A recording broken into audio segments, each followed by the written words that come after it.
young folks and as people, especially young folks of color, need to recognize that what we are taught in our system is messed up and untruth. So really working towards unlearning stereotypes, myths, and creating liberation. With that, we recognize that healing is revolutionary for us. So we do look at trauma. A lot of it comes from work around the importance of even play, relationship building, and transformative justice work that is inclusive of circle work, pop-ed pieces, and then finally, an anti-oppression praxis, right? So knowing that the young folks who we work with, youth of color, 14 to 17, do come from trauma, from hurt, from harm in our neighborhoods that has been systematically placed on young folks, especially young folks of color, which I appreciate the film and how it connects the prison industrial complex to looking at sexism and misogyny as a root of violence, that one being the prison industrial complex. So using an anti-oppression praxis allows us to work with folks to look at our identity. So look at folks as your identity, as your gender, your sexuality, your disability, all these ideas, and really looking at how do we use our privileges to become allies and build solidarity with each other, right? Because we have young folks of color from across the city who, this could be the first time a black person actually engages with a brown person, right? Where a straight person builds relationship with a queer person. So it's really thinking about how we're actually not working towards equality. It's really how are we working to build liberation. So that's the work that we do. Hi, I'm Rosie. So my organization, the Jones College Prep Feminism Club, is fairly young. We just started this year, but most of our work right now is about bringing feminist thought to our community, and especially focusing on inclusive feminist thought that isn't just about upper middle class white women, and is about men and people of color and trans people, and just more inclusive than some models of feminism we've seen in the past. And we're really focused on creating conversations around what feminism means both for young men and young women in our community. Great. Well, we have a few questions that have been submitted by you all, so thank you very much for those of you who have completed the cards.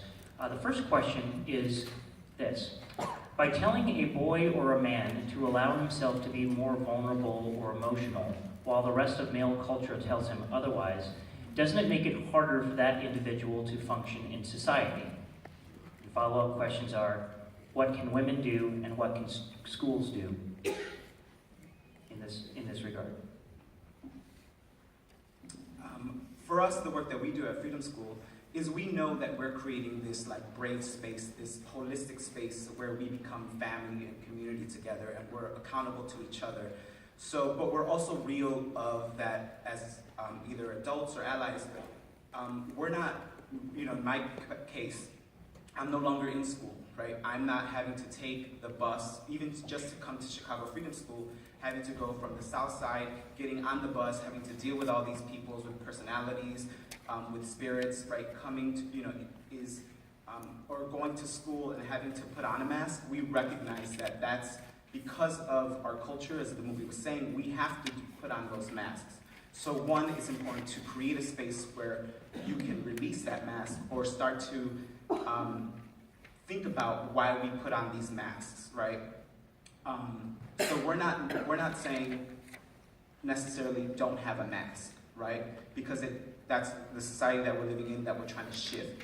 But it's also saying, when you're here in this space, how can you be an ally? So when someone's like, oh, yo, look at that thought, right? How is you as a man, in particular as a man, because women have been at the forefront of working to end gender-based violence, and we appreciate that, but what is actually the role of men to end gender-based violence, right? To be in that space and be like, yo, don't say shit like that, or, oh, I don't agree, this is why, or however you work to hold young folks accountable. So we know that there's a mask that exists, but it's how do you work to end these institutions that create that mask? So if I understand the question was, having more emotional access make it harder to function as a man? I believe that was one of the questions, yeah, how can they function in society with that kind of level of vulnerability when the rest of the world is trying to tell them not to? Yeah, I think it's actually hard enough. I think it's actually easier for men to operate in society through vulnerability. I think when we look at stress-related deaths and all of the maladaptive behaviors that lead to negative health implications, that's all about repression of emotions. You know, and so, you know, there's statistics about how if men are married, they tend to have better health outcomes. That's all about the relationality of the marriage relationship or the spouse relationship. Having someone in the home that I can be vulnerable with, that I can share my insights, my feelings, my fears, right? I think the misnomer is that makes us vulnerable. And, you know, we talked in the movie, we talked about how that's seen as a feminine trait. You know, there was a gentleman who was talking about, or there was a woman who was talking about how she saw boys in the park with their dads and how their dads were nurturing, right? So this is called generative fathering, right? And the idea is that this is not masculine, right? If we go back far enough in our history, this has been the norm. See, a lot of these traits that we have in terms of masculine or feminine are based on this, well, that's the way it was, without understanding that human beings have been walking around a long time on the planet, right?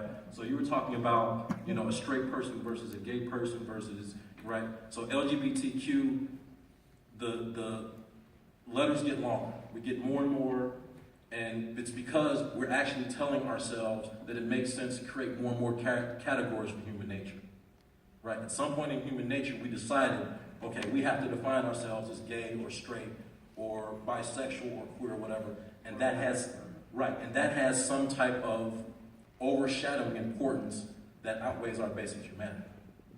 And so when we think about emotionality, right, when we think about being vulnerable, that's not a male or a female trait, that's a human trait.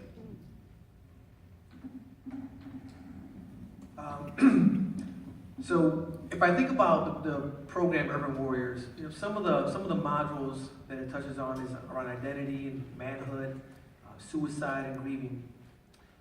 And as a former gang member, I think to myself as we were creating this program and programs within the why do kids typically join gangs? Or why do they have to constantly deal with their grievances in a very negative and violent way?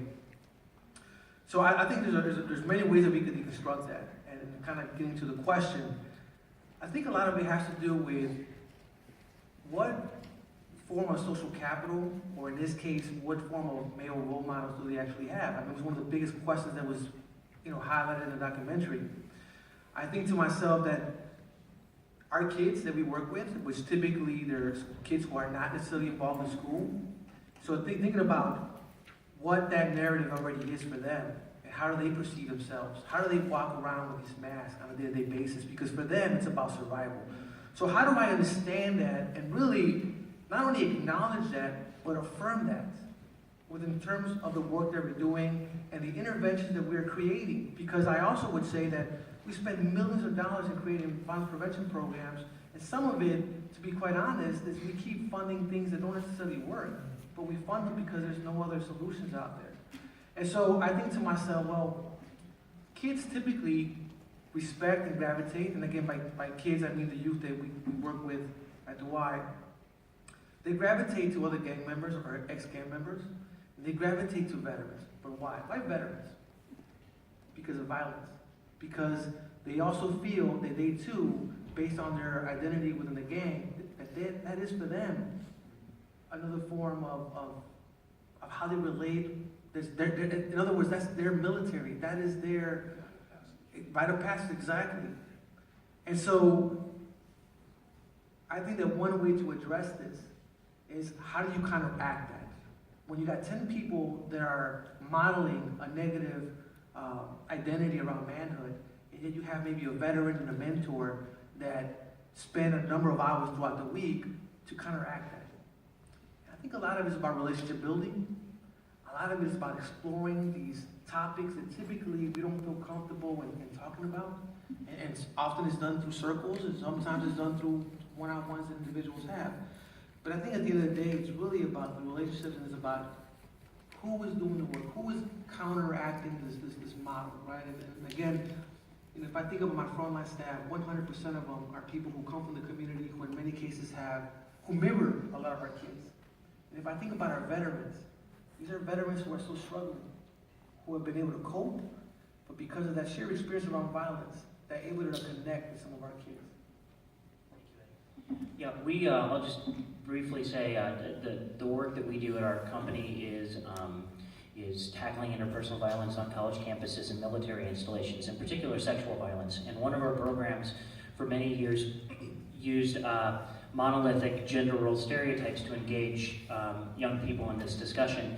And it was a really dynamic and good way to do that 15 years ago when we wrote the program, but we found in the last several years, what's interesting, and I'm not sure if any of the panelists have felt this as well, but I would say that it doesn't seem as bifurcated and monolithic now as it did 10 to 15 years ago, that there are wonderful role models out there. There are illustrations, there are identities that are being expressed in a much more open and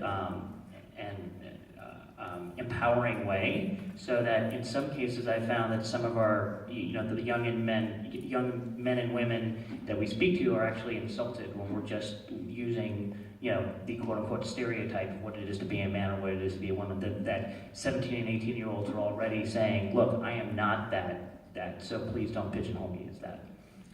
As someone who is growing up in the generation that is rejecting the binary system of gender and sex, that is, I would say, completely true. And I think in schools there needs to be, or maybe not needs to be, but students are demanding that there is a move away from binaries, and then there is a move toward not gendering every emotion and not gendering every trait or everything that someone does, and really being accepting of all genders and all people and the expression of emotion and, life traits in all people. Great. So the next question is, what can youth do to end gender roles? Kind of tying on what we were just talking about. Well, I think as a member of the youth, I can speak to this. It's definitely, I think, an uphill battle, even for a generation that is much more accepting and more, I think, willing to see the gray area in gender and gender roles. But I do see, even in my day-to-day life, that there are prevailing notions of what men and women should do and what they should be. And I think what is so important about the work that organizations like the ones that are represented here are doing is that they're really starting a conversation about how destructive those closed boxes can be, and how it is important to have conversations about why gender roles aren't necessarily the most constructive constructs, and why we need to break free of the things that are, although they seek to simplify our lives, are just making them more complicated. Can I speak to that? Please. I think what you're saying is excellent. I have this experiment I do. I ask a group of young men, what does it mean to be a man? I get 15 different answers, and they're usually in the same vein. When I ask young women in general, what does it mean to be a woman, I always get this look of pause and incredulousness. And what is it about is, to your point, is that the scripting of these ideals. So manhood is this thing to be achieved, to be attained. And so, you heard young men talking about feeling the deficit in their character, whereas women are orientated to be more relational. It doesn't mean that man can't be relational and women can't. This is what we're told. And so in BAM, it's about helping young men to even have the ability to have the conversation. Have you noticed that all of these things are about men or fitting in a certain category? Men has to be this, and man has to be that, and then a woman has to be this or that. And so to even be able to say, I don't agree with that, one has to believe that there is a space and that it's okay to say I don't agree with that. And so I think, to your point, the older generation, I got some I don't feel like I'm the older generation, but we bought into this. We're turned out, and so, particularly as people get older, they stick. And so the young people who grow up rejecting these things continue to reject those things. Because someone my age, someone older, we've spent our whole lives believing that a man has to be this way. You know, we look at midlife crises, and now it's about that internal piece catching up. Now I can't ignore what's going on in my heart anymore. And so in BAM, we teach guys to access that. So I want to normalize, you know what? It's okay to be angry, but it's okay to be sad and be afraid. You know, I was working with a guy the other day, and he checked in about something. He was like, I was like, so you were a little scared, huh? No, I wasn't scared. I was a little anxious. I was a little shaky. Okay, so that's a little more politically correct, right? But to have the space to say, a man doesn't have to be defined by this narrow definition. And in BAM, we talk about the fact that it's nebulous anyway. And so as a BAM counselor, I'm telling my guys, you know what? I don't know that I necessarily have gotten what it means to be a man, right? I'm going to always be figuring it out, and I'm going to always be looking at the dynamics between what I feel, what I believe, and what society tells me. A quick vignette. When I was a kid, I was about maybe 10 years old. I used to play marbles and play baseball, and I was all in stickball and all that. And I remember the guys in the neighborhood who I would gravitate to because they had the nice cars and they did not necessarily mirror who my father was and did not mirror who my neighbors were, which in most part, my neighbors worked in, you know, landscaping, they worked in factories, they worked in hotels, they worked in restaurants. And so obviously as a young man or as a young kid, that's not what I was gravitating to. I was gravitating to the opposite of that. That being said, I remember several times, but one case in particular, there was a club near my house, and people would park their cars on my block, go into the club, and the guys in my neighborhood would break into their cars and steal their stereos, their speakers, and so forth, their tires. And so I remember one night, they had me looking out for the police. They had me in the corner and they said, "Hey, Shorty, why don't you look out for the police?" And I'm like, "Sure." And so I see the guys, you know, they're jacking up the car and taking the tires out. And the police is coming and like, "Hey, yo, 5-0. And so they break, they come back, finish their job. And so later on that day, a couple of the older guys, which they're probably 19 or 20 at the time, they pat me in my back and say, "Man, good job, Shorty, good looking out." What did that do to me? It affirmed negative behavior there. So to the question that was asked, so I think that one thing that we could do, that youth could do, is how do we affirm and validate when they're doing something good? The other part is like, how do we empower them? What I've learned so far, and this is like just by mere coincidence, our kids with 5-point crowns tattoos in their face and teardrops and pitchforks, kids who have bullet holes in them, I've learned that if you give them an opportunity to lead, if you give them an opportunity to get back to the community, they're on board. And then after that, how do you have a conversation about what that felt? And then how do you tie that into like manhood and identity? So I think that those are some ways that I would say that we could explore these conversations with some of our kids around their identity and around manhood. Wonderful. Thank you, Eddie. Third and final question from the audience. It has to do with, well, it's a little longer of a question than comment. Genderqueer people also sometimes don't perceive gender. What can our heteronormative society learn from this? And if gender is constructed, what can we do to deconstruct it in a long-term goal? We started to address this a little bit earlier, but I still think since it's more directed at the LGBTQ community, I'd love for us to chat a little bit about it. I mean, I did a lot of what Rosie said. I thought it was like on point with the idea of, I do see young folks being able to explore their identities in a way that, especially in Chicago Freedom School, that they haven't been able to for different reasons. But I think the question is, how can we break those binaries? In essence, yeah, what can heteronormative society learn, in essence, from the genderqueer community that's already started in that process? I mean, I think they could learn so much, because we're amazing. But one is I think part of it is being able to like just with many oppressions, right? Once you identify, once you work to empower yourself and feel like you're setting yourself free, we are people who want to be liberated.